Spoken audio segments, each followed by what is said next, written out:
Hello everybody, and thank you for joining me again today. This is Anyman reminding you that you have the power, and to help you learn how to use this power better, because knowledge helps you to use this power, we will be taking a look at U.S. Army Survival Manual, FM 21-76. Chapter 2, Psychology of Survival.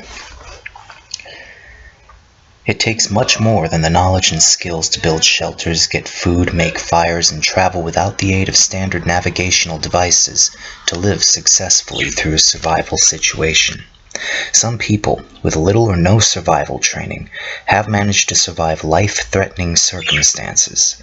Some people with survival training have not used their skills and died. A key ingredient in any survival situation is the mental attitude of the individual or individuals involved. Having survival skills is important. Having the will to survive is essential. Without a desk to survive, acquired skills serve little purpose and invaluable knowledge goes to waste. There is a psychology to survival. The soldier in a survival environment faces many stresses that ultimately impact on his mind. These stresses can produce thoughts and emotions that, if poorly understood, can transform a confident, well-trained soldier into an indecisive, ineffective individual with questionable ability to survive. Thus, every soldier must be aware of and be able to recognize those stresses commonly associated with survival. Additionally, it is imperative that soldiers be aware of their reactions to the wide variety of stresses associated with survival. This chapter will identify and explain the nature of stress, the stresses of survival, and those internal reactions soldiers will naturally experience when faced with the stresses of a real-world survival situation. The knowledge you, the soldier, gain from this chapter and other chapters in this manual will prepare you to come through the toughest times alive. A look at stress. Before we can understand our psychological reactions in a survival setting, it is helpful to first know a little bit about stress. Stress is not a disease that you cure and eliminate. Instead, it is a condition we all experience. Stress can be described as our reaction to pressure. It is the name given to the experience we have as we physically, mentally, emotionally, and spiritually respond to life's tensions. Need for stress. We need stress because it has many positive benefits. Stress provides us with challenges. It gives us chances to learn about our values and strengths. Stress can show our ability to handle pressure without breaking. It tests our adaptability and flexibility. It can stimulate us to do our best. Because we usually do not consider unimportant events stressful, stress can also be an excellent indicator of the significance we attach to an event. In other words, it highlights what is important to us. We need to have some stress in our lives, but too much of anything can be bad. The goal is to have stress, but not an excess of it. Too much stress can take its toll on people and organizations. Too much stress leads to distress. Distress causes an uncomfortable tension that we try to escape and preferably avoid. Listed below are a few of the common signs of distress you may find in your fellow soldiers or yourself when faced with too much stress. Difficulty making decisions, angry outbursts, forgetfulness, low energy level, constant worrying, propensity for mistakes, thoughts about death or suicide, trouble getting along with others, withdrawing from others, hiding from responsibilities, carelessness.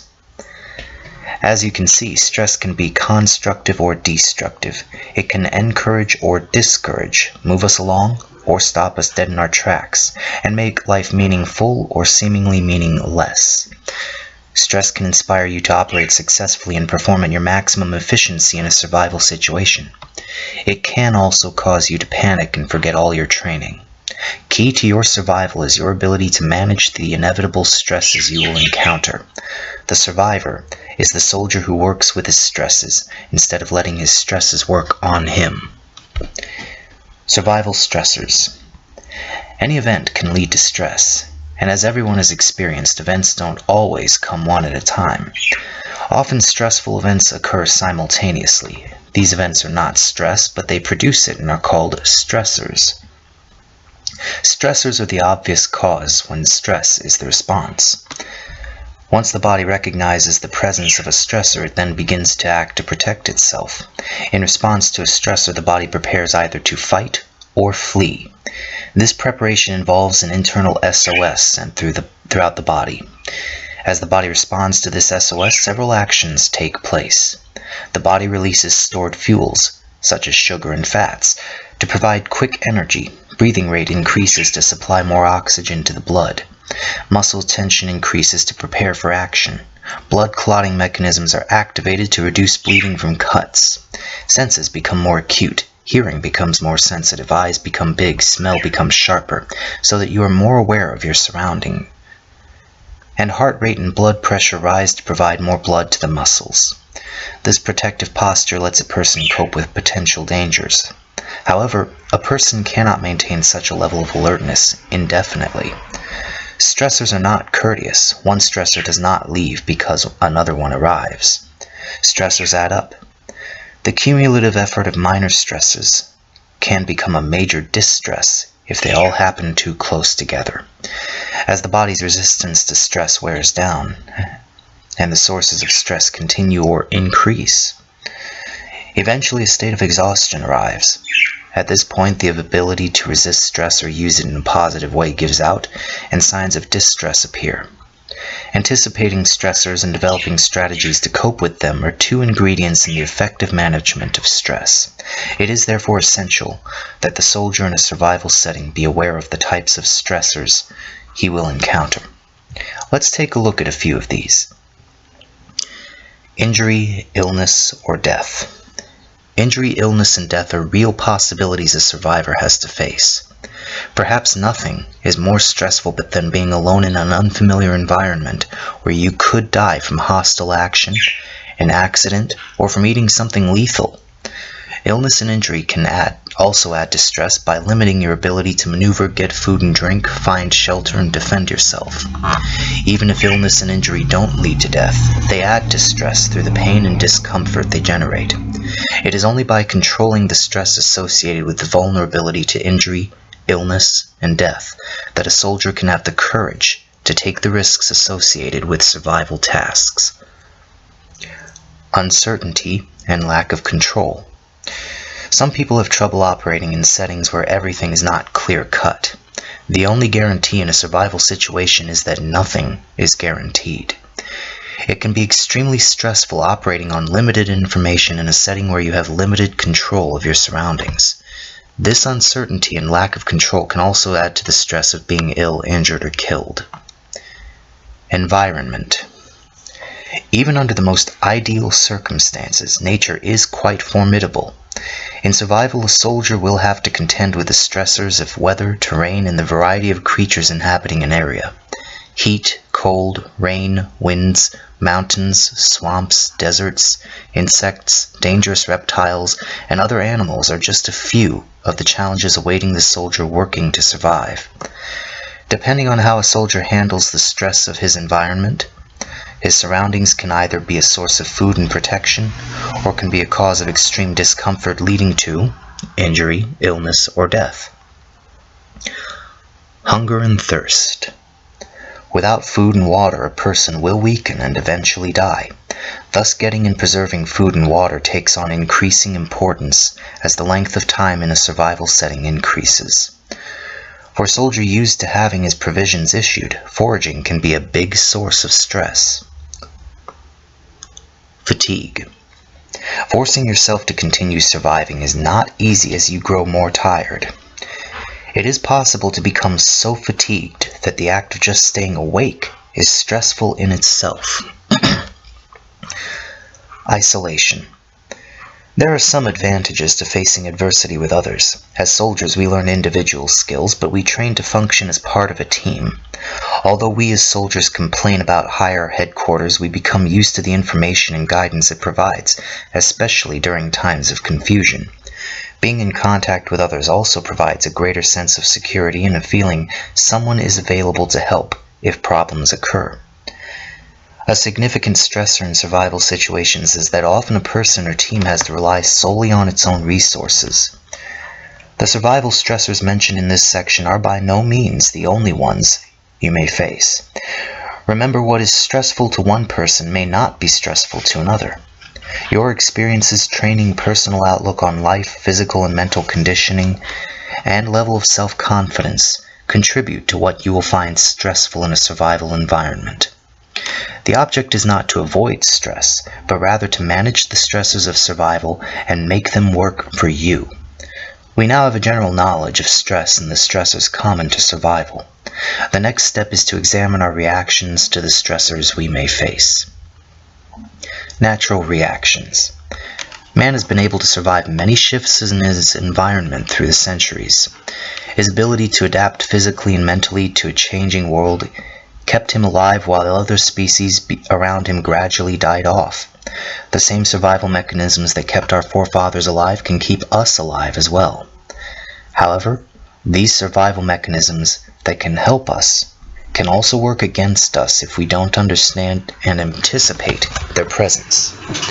It is not surprising that the average person will have some psychological reactions in a survival situation.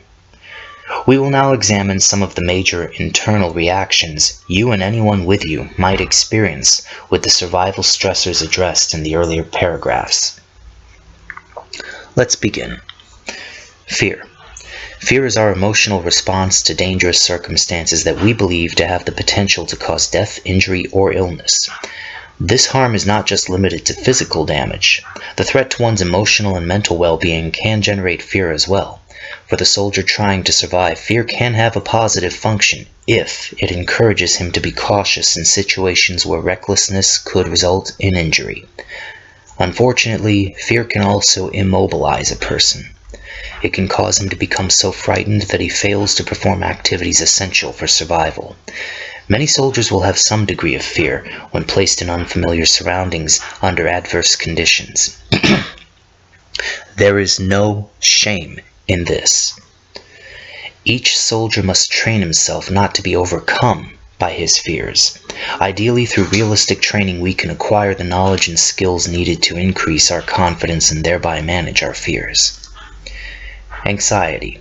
Associated with fear is anxiety. Because it is natural for us to be afraid, it is also natural for us to experience anxiety.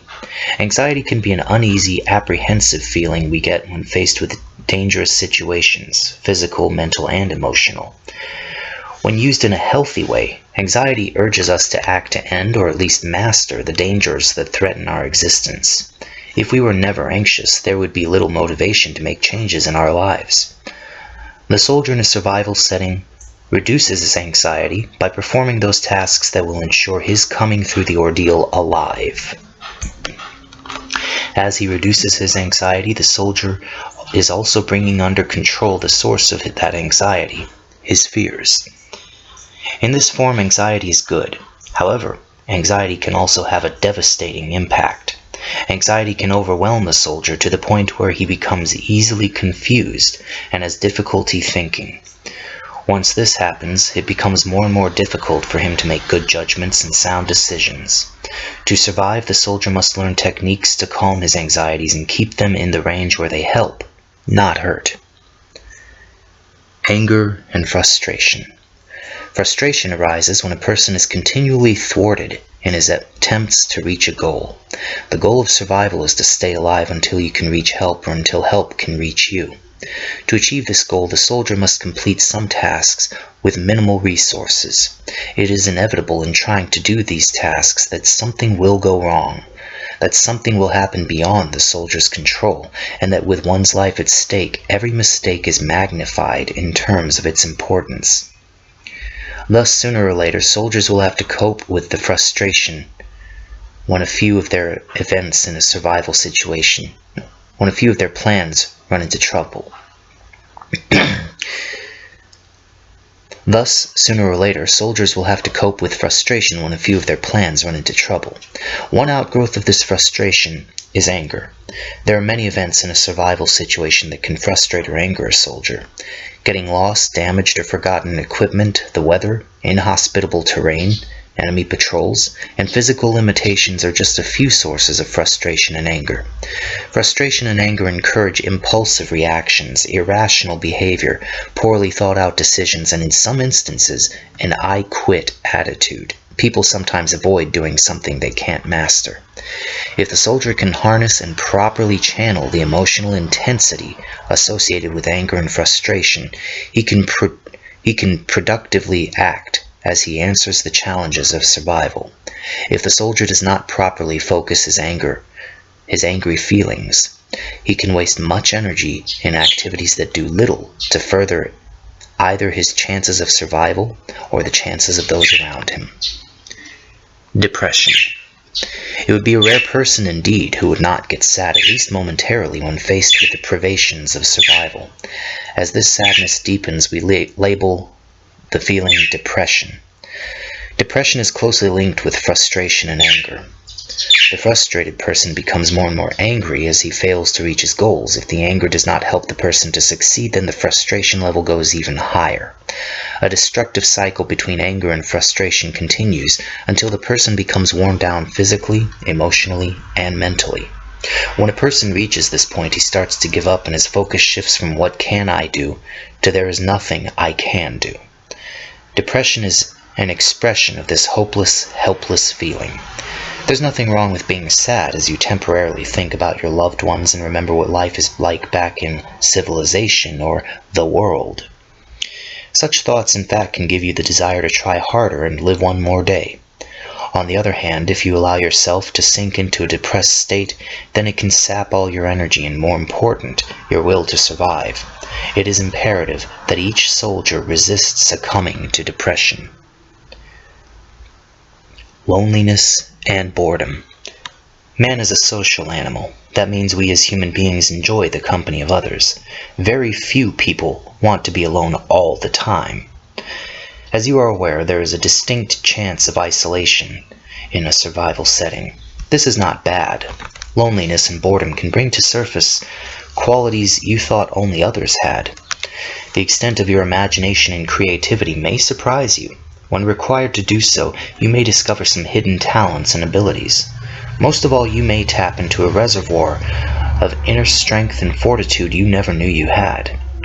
Conversely, loneliness and boredom can be another source of depression. As a soldier surviving alone or with others, you must find ways to keep your mind productively occupied. Additionally, you must develop a degree of self-sufficiency. You must have faith in your capability to go it alone.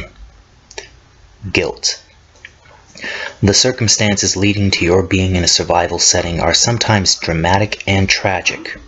It may be the result of an accident or military mission where there was a loss of life. Perhaps you are the only or one of a few survivors.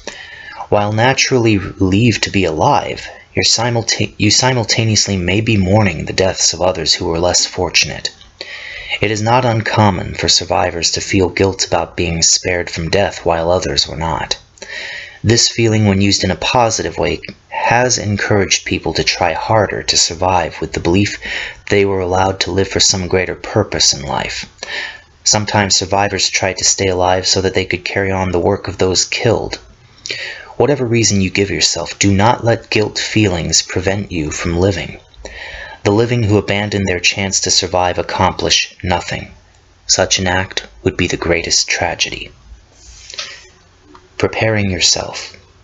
Your mission as a soldier in a survival situation is to stay alive.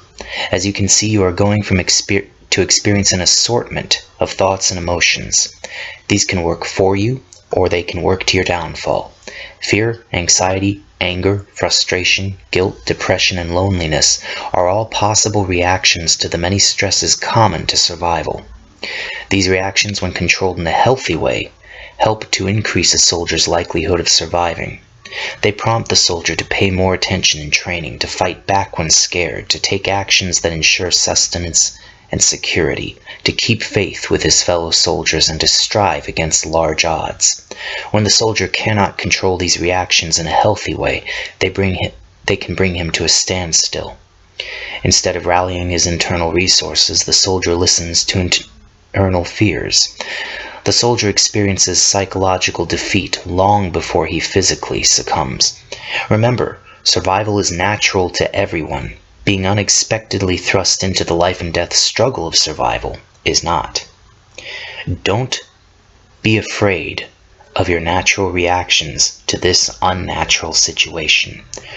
Prepare yourself to rule over those actions so they serve your ultimate interest, staying alive with the honor and dignity associated with being an American soldier. Narrator's note, or anyone in general. It involves preparation to ensure that your reactions in a survival setting are productive, not destructive. The challenge of survival has produced countless examples of heroism, courage, and self-sacrifice. These are the qualities it can bring out in you if you have prepared yourself. Below are a few tips to help prepare yourself psychologically for survival. Through studying this manual and attending survival training, you can develop the survival attitude. Know yourself. Through training, family and friends take the time to discover who you are on the inside. Strengthen your stronger qualities and develop the areas that you know are necessary to survive. Anticipate fears. Don't pretend that you will have no fears. Begin thinking about what would frighten you the most if forced to survive alone. Train in those areas of concern to you. The goal is not to eliminate the fear, but to build confidence in your ability to function despite your fears. Be realistic. Don't be afraid to make an honest appraisal of situations. See circumstances as they are, not as you want them to be. Keep your hopes and expectations within the estimate of the situation. When you go into a survival setting with unrealistic expectations, you may be laying the groundwork for bitter disappointment. Follow the adage, hope for the best, prepare for the worst. It is much easier to adjust to pleasant surprises about one's unexpected good fortunes than to be upset by one's unexpected harsh circumstances. Adopt a positive attitude. Learn to see the potential good in everything. Looking for the good not only boosts morale, it also is excellent for exercising your imagination and creativity. Remind yourself what is at stake. Remember, failure to prepare yourself psychologically to cope with survival leads to reactions such as depression, carelessness, inattention, loss of confidence, poor decision-making, and giving up before the body gives in. At stake is your life and the lives of others who are depending on you to do your share. Train. Through military training and life experiences, begin today to prepare yourself to cope with the rigors of survival.